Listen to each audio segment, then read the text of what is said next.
Le Seigneur soit avec vous et avec votre esprit.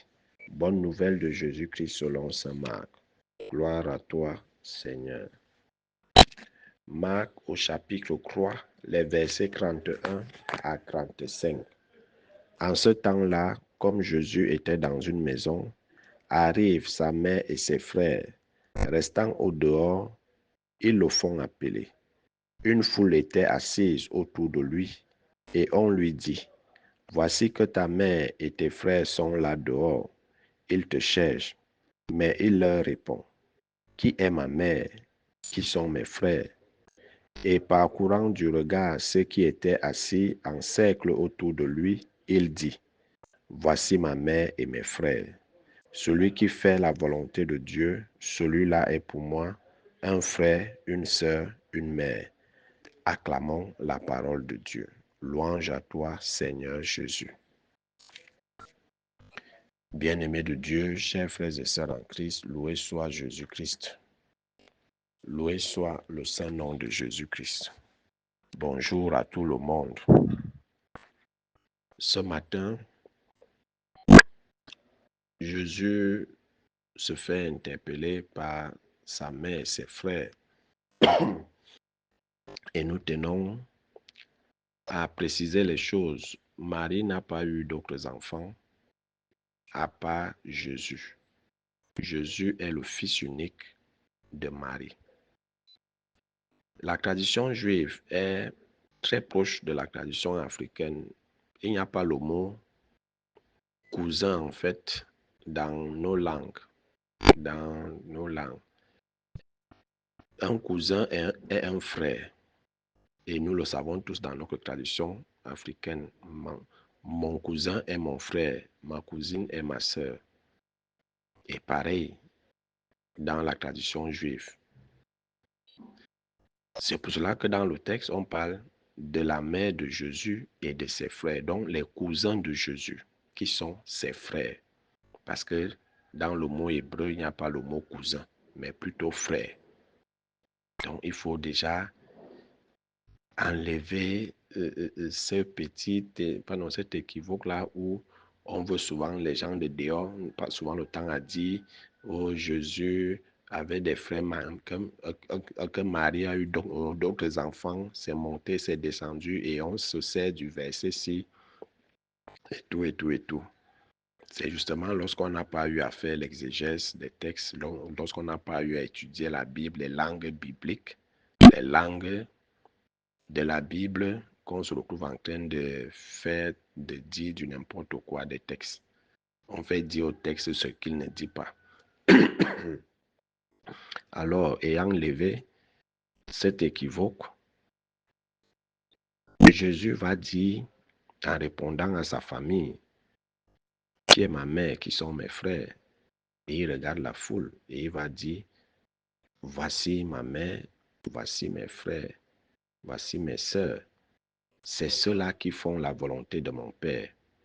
Alors, si on veut être de la famille de Jésus, qu'on soit des modèles, qu'on soit des exemples, qu'on montre l'exemple aux autres, qu'on soit les premiers à écouter la parole qu'il nous annonce, la parole qui vient de son Père, que son Père lui a donnée, afin de nous la transmettre.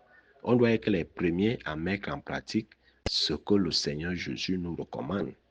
On ne peut pas dire qu'on appartient à la famille de Jésus, qu'on est de la famille de Jésus, mais on vit contrairement à ce qu'il nous dit. On fait le contraire des recommandations de son Père. Vous allez voir, pareil même dans les familles des prêtres. C'est les familles où on retrouve plus de païens. Des gens qui n'ont ni foi ni loi. Or, ça doit être les premières personnes à montrer l'exemple aux autres que, hey, nous avons un prêtre dans la famille et voilà ce qu'il prêche. Et nous devons vivre de cette parole. Nous devons montrer l'exemple. Nous devons faire la volonté de Dieu qu'il est amené à nous transmettre. On ne peut pas être dans une famille de prêtres et notre vie est contraire à la parole de Dieu. C'est comme si le prêtre, lui, prêche pour les autres, mais pas pour sa famille. Et c'est souvent ça, ce qui est malheureux dans les familles des prêtres. C'est que nos familles sont presque païennes. Elles n'écoutent pas le message. Elles n'écoutent pas le message. Leur vie est toujours contraire aux valeurs évangéliques, aux conseils évangéliques.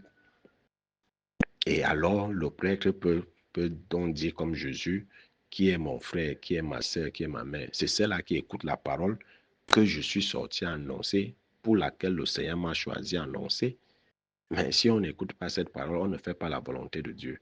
On ne doit même pas se réclamer être de la famille du prêtre et par conséquent de la famille de Jésus.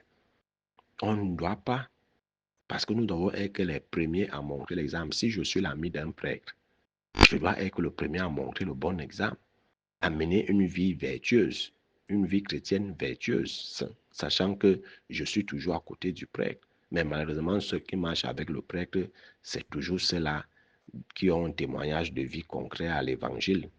Concret à la volonté, ils ne font jamais la volonté de Dieu. Et comme on dit souvent, près de l'église, loin de Dieu. Et c'est ça justement, c'est ce que Jésus veut nous faire comprendre ici.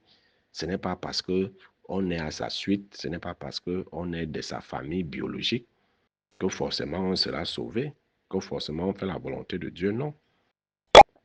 Non. Près de l'église, loin de Dieu. Et c'est ce qui se passe. Parce que je suis proche d'un prêtre, je suis ami avec un prêtre, je suis le pote d'un prêtre ou la pote d'un prêtre, mais je ne fais pas la volonté. Tout ce qu'il proclame, ça ne me concerne pas. Et beaucoup nous le disent souvent, ah mon père, toi tu es prêtre quand tu as tes habits là. Après là, moi, je ne te vois plus comme prêtre. Vous voyez? Et ça, c'est des erreurs terribles. Et même certains prêtres qui vont dire que ah, je suis prêtre quand je suis là-bas devant. Mais quand je ne suis plus là-bas à l'hôtel, ne m'appelez plus mon père. Vous voyez? Ça, c'est c'est des enseignements concrets. Ça, c'est des enseignements concrets. Ceux qui marchent auprès du prêtre, ceux qui sont à la suite du prêtre, doivent faire la volonté de Dieu que le prêtre proclame, que le prêtre annonce.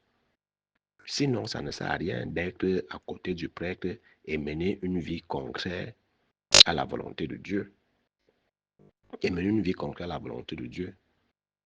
C'est pour ça que Jésus remet les points sur les i.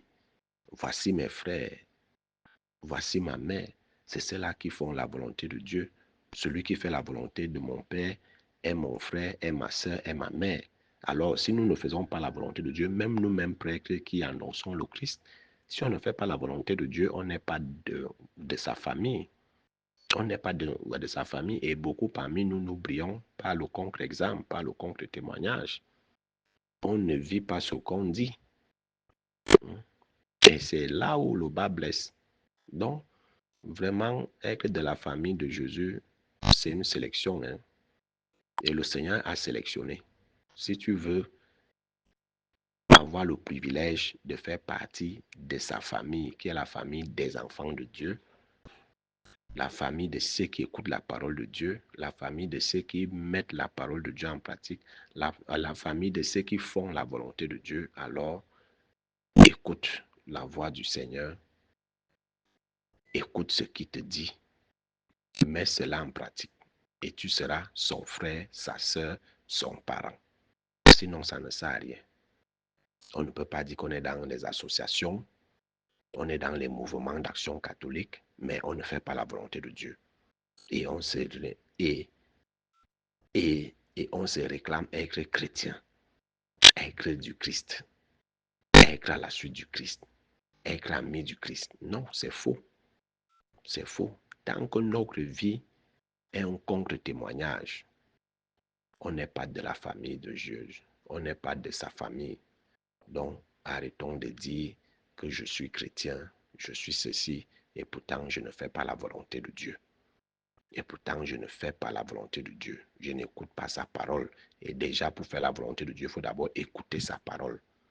Mais du moment où je ne connais même pas sa parole, où je n'écoute pas sa parole, comment est-ce que je vais faire la volonté de Dieu? On va faire la volonté du monde, on va faire la volonté des hommes, mais sauf celle de Dieu.